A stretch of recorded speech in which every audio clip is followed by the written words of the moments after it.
Okay, welcome. I'm going to talk to you about how we use mentalization in the supervisory structures in AMBIT. So here we're focused really on the left-hand quadrant of the AMBIT wheel. And in particular, we're looking at these two elements of the AMBIT stance. We want an individual key worker relationship with the young person because that's where change can happen through the establishment of trust. But at the same time, there's a counterbalancing emphasis on keeping the key worker well connected to the team. And the supervisory structures in AMBIT-influenced teams really use quite disciplined, if you like, social rituals or disciplines to conduct these critical conversations about casework, and particularly about those episodes where we may be slightly anxious or worried by the content of what we've been thinking about. So we use this key analogy in AMBIT, we call it the ripples in the pond. And how we would see this is that the worker who's in a situation with a young person or a family is located right at the center of where, if you like, the stone hits the water, the point of maximum disturbance, and the point, if you were talking mathematically, of maximum chaos. Like most chaos, a stone hitting water like this resolves over time into these concentric ripples that spread outwards, and we can see those from the bank, and we can start to predict and make plans about where they're going and what to do about them. But for the person right in the middle of this chaotic, crisis-ridden situation, it's often much more difficult to predict and see the patterns happening, partly because of their own anxiety and the effect this has on our own capacity to mentalize. So thinking together is the name that we give to this ritualized, if you like, sort of social discipline for teams to develop as part of their culture as a team. And it's, if you like, what some people call a four-step dance. It's a way of conducting these ordinary conversations that just maximizes the chance that we get the right information out to people on the sort of further away from the center of crisis, so that something useful can come back. And there are four steps to this particular way of conducting these conversations.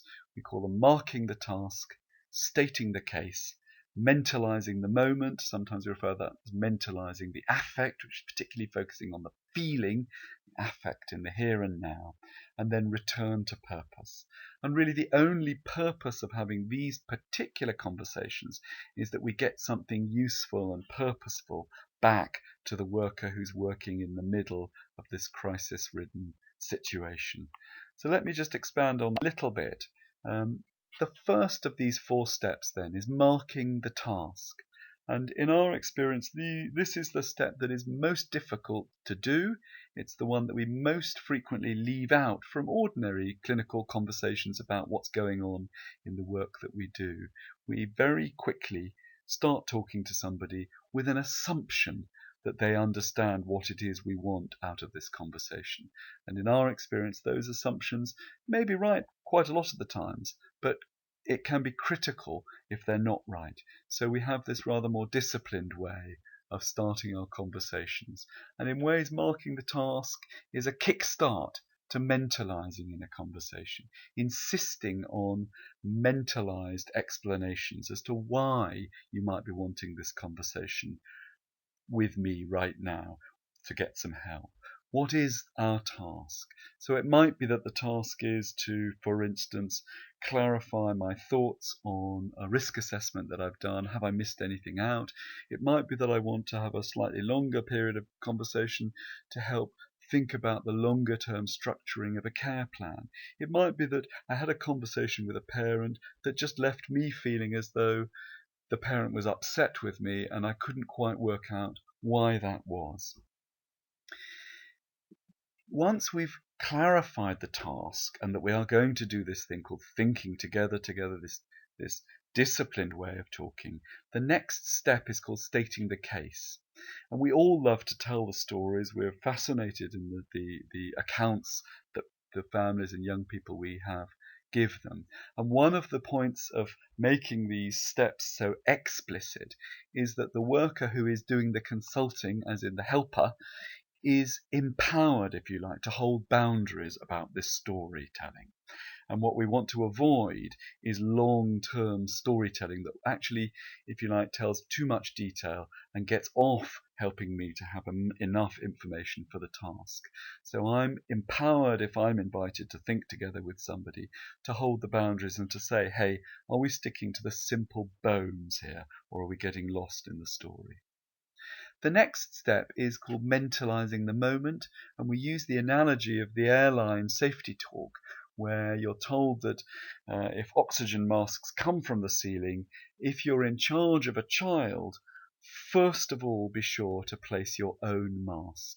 And the key thing here is the first person to mentalize in mentalizing the moment, if you're having a conversation with a colleague, is not to start to muse about the young person or the family, but to mentalize your colleague. First, mentalize the worker. You at least have them in front of you, and if they are not mentalizing effectively, the chances of them doing anything helpful and useful when they go back to work with a young person or family are much reduced. So we mentalize the worker, and then when the worker feels, hopefully, some sense that their own dilemma here, now, their predicament has been heard, then they're more likely to be able to start to mentalize accurately about the young person or the family. And finally, the point of these conversations is to provide something that really feels useful and practical and workable for the worker who's come to have the conversation.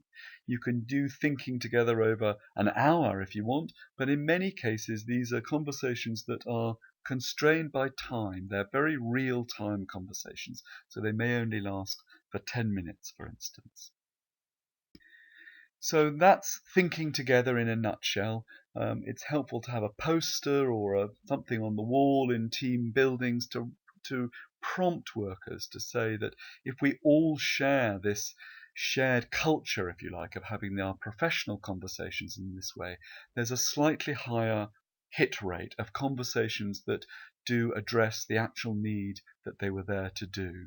And if you like, you could see thinking together as laying out the landing lights on the runway for a conversation. Are we going to actually get the cargo into place that we want out of this conversation?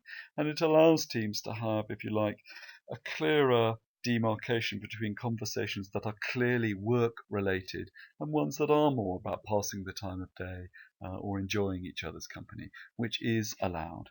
So thank you very much.